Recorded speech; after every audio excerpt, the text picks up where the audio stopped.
Hi, it's the M.L.M for the Soul channel. I do have a new topic for today. Before I begin, I just would like to say, may the words and expressions of my mouth and the thoughts and meditations of my heart find favor and acceptance before you, Hashem.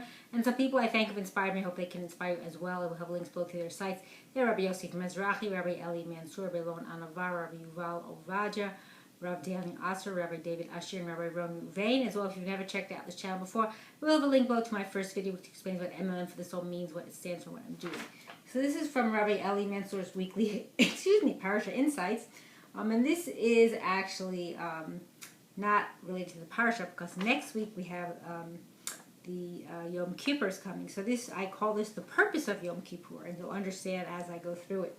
So the Hinda, Rav Chaim Yosef David Azulai, is in one of his discourses for Shabbat Shuvah, and that's the Shabbat that we're coming to, or that will have already passed once this is posted, recorded in his work Devarim Achadim, shows that the Aseret Yemei Tshuva, which are the 10 days of repentance from Rosh Hashanah through Yom Kippur, correspond to the 10 Commandments, the special period when Hashem's hand is outstretched, lovingly inviting us to return to Him and to perform Teshuvah.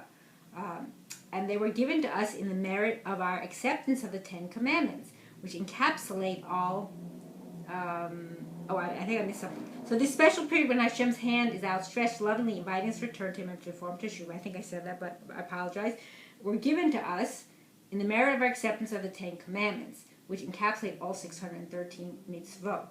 So, according to this correspondence, the Chida observes the final day of the Aseret Yemei Tshuva, which is Yom Kippur, corresponds to the final of the 10 Commandments, the prohibition of lo tachmod, which is you shall not covet.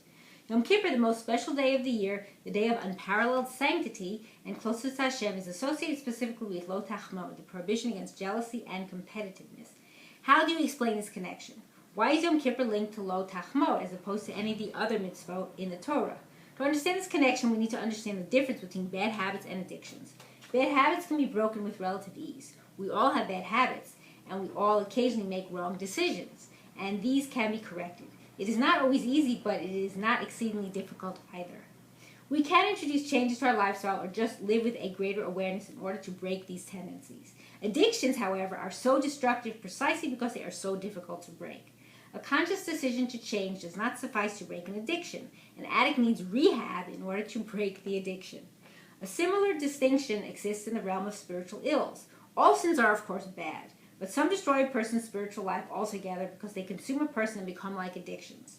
This is taught to us by the Mishnah in Pirkei Avos 4:21, which warns, Hakina v'hatava v'hakavod motzin et ha'adam min ha'olam, which means jealousy, desire, and honor bring a person out of this world. These characteristics are not only wrong, but terribly addictive and destructive. They consume a person like an addiction, leading him to act irrationally to his own detriment in the quest to compete with others or in his pursuit of pleasure or prestige.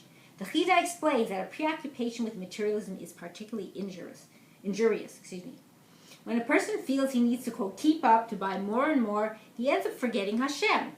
We might consider an analogy to a person trying to listen to two different voices. If one is amplified, he cannot hear the other. Similarly, if a person amplifies his pursuit of material delights, then he cannot pay attention to spirituality.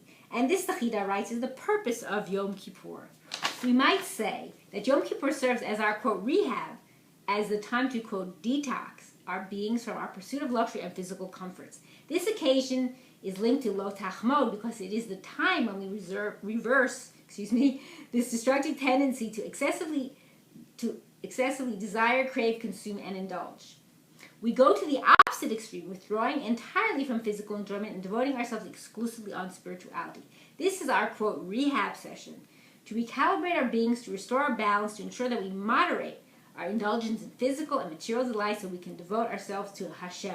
And I want to just wish everyone a Gemar Chatima Tova. May you be sealed in the book of life, and may we all merit to live and see the coming of Mashiach speedily in our days and the rebuilding of our final and everlasting Beit HaMikdash. Amen, and thanks for watching.